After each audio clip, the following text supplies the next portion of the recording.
Hi, my name's Jane Zagajeski. I was first exposed to the farm way back. I think I was still in elementary school, and my friend Natalie invited me to go to a work day where I don't think the farm still does this, but at that time they took a van with produce and brought it and drove to like nursing homes or like retirement communities. So there's one on Speen Street that we went to, and we sold produce to the people in that community. And then after that, I know I went with her to the actual farm.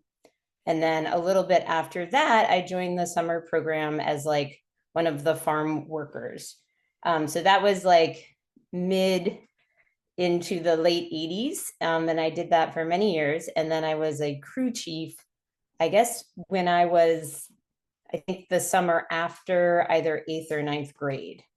So I like was one of the little supervisor, like young teenager supervisor of like more kids that were weeding things, doing the farm stand, building the turkey house, all that kind of stuff.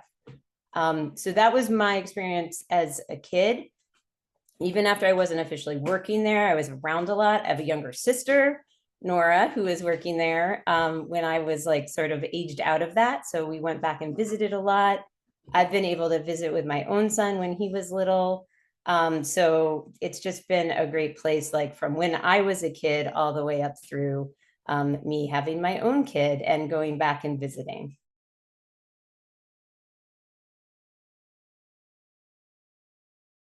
So when I was there, I was working there at the during the time when they became an organic farm. So when I first started, it was the Natick Community Farm, and then we added the organic part.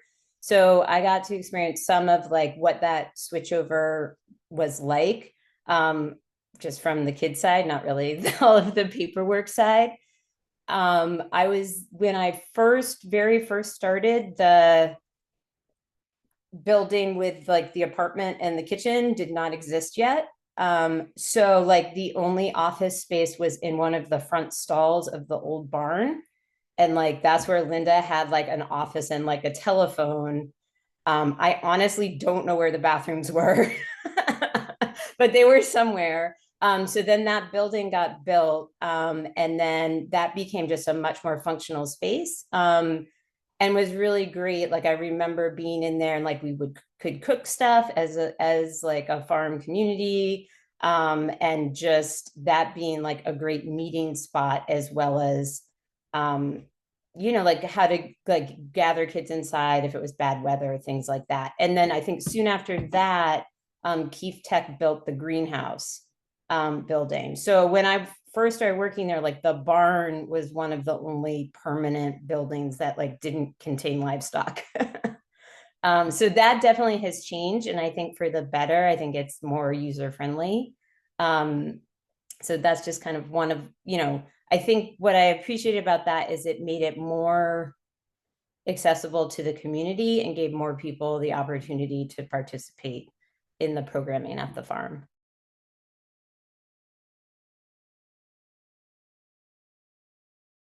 I think when I went to college, I didn't realize that most kids that grew up in suburbia like didn't know how to milk a goat or like like how to grow vegetables or how to like weed things.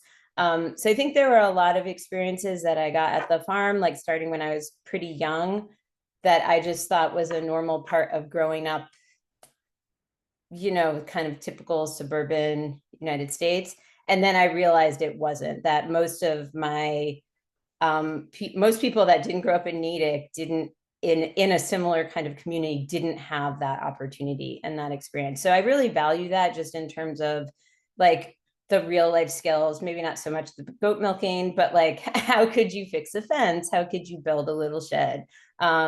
Those kinds of things, as well as like the gardening and taking care of plants, recognizing plants, taking care of animals, all that. I do not live on a farm, though my younger sister has her own little family farm and she is raising animals and all of that. I live in Maryland right now and I have a very little yard, but within that yard, I care a lot about the plant life and the animals that come through. So I think that's influenced kind of how I treat the outside world.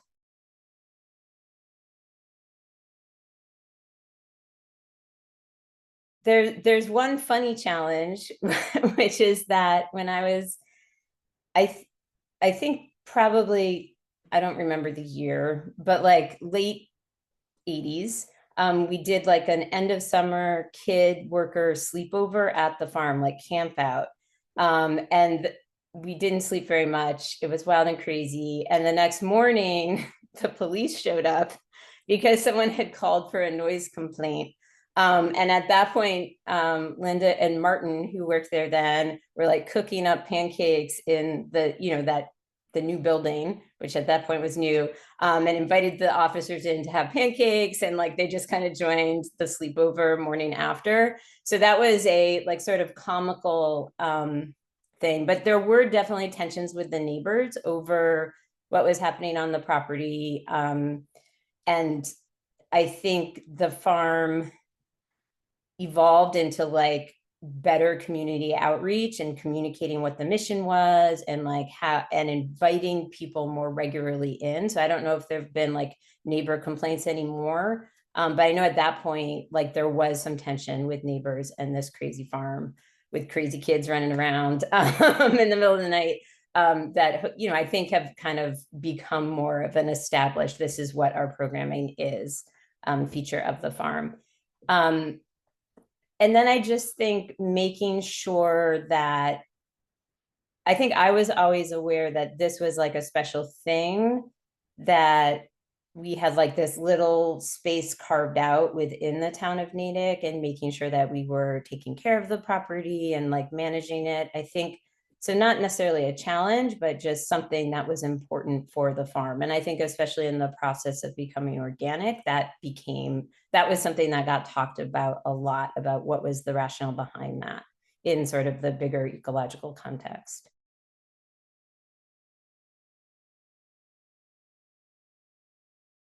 One of the things that I definitely remember, and which made the fact that the barn burned down really, really sad for me, was, and I'm sure like OSHA regulations would not permit this now, but during lunch, the older kids would climb up and have lunch up in the hayloft in the old barn. So I mean, we were safe. We didn't like hang out near the edge or anything like that, but we had like a boombox and a cassette tape of monkey songs. So that is my memory of hanging out up there in the summer, with other kids my age, eating lunch, listening to the monkeys in like a hayloft in this historic barn. So that's like a pretty cool experience to have. And I think just like the relaxation of that, and that it's like a very unique opportunity that I think a lot of people don't get to have, unless you actually grew up on a farm, which in some ways I did.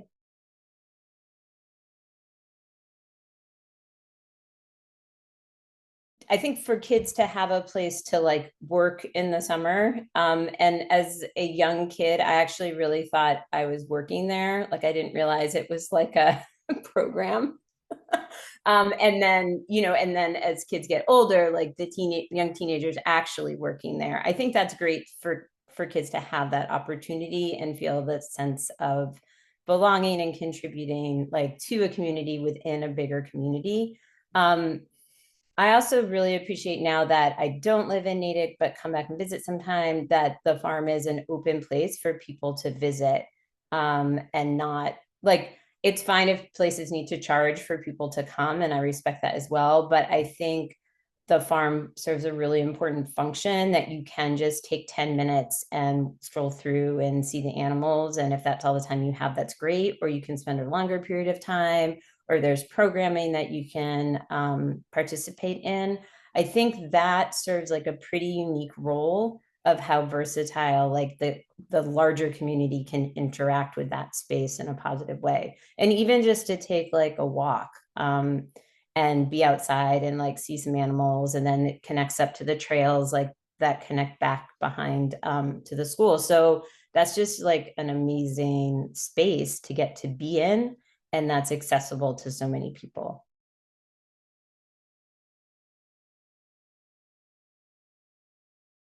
As someone who doesn't still live in Natick and only kind of interacts with the farm occasionally, um, I hope selfishly that it's there where I can continue to kind of pop in and do that. But I hope for the people that live closer and are actively engaged that people continue to find like a meaningful relationship with the farm so that it's that everyone can feel like it can become their farm if that's what they want at that point in their life, and they know like some of the secrets about it, and they know exactly like where to find the feed to give to the goats, and like which goat is a pain in the neck to milk, and all the little details that I think make a place feel like your own, especially as a kid when you're there. Plus maple syrup. And I think it's a tricky balance, like between, I mean, I think in the late 80s, the summer programming was very open and probably not as structured as it is now, in terms of like official registration and like how all of that happened and worked. Um, and I understand the need, like both in terms of like safety and just like you got to know who's on your property and all this stuff to like have more structure to it. But I hope that within, once you're like structured and officially signed up, the openness to explore and like for each day to be slightly different, and for kids to feel that it's not just like this is what we're doing the same every day, but you're looking at the farm and problem solving like what actually needs to be addressed on this day. I think those are the kinds of things that um, that make that experience so unique and valuable.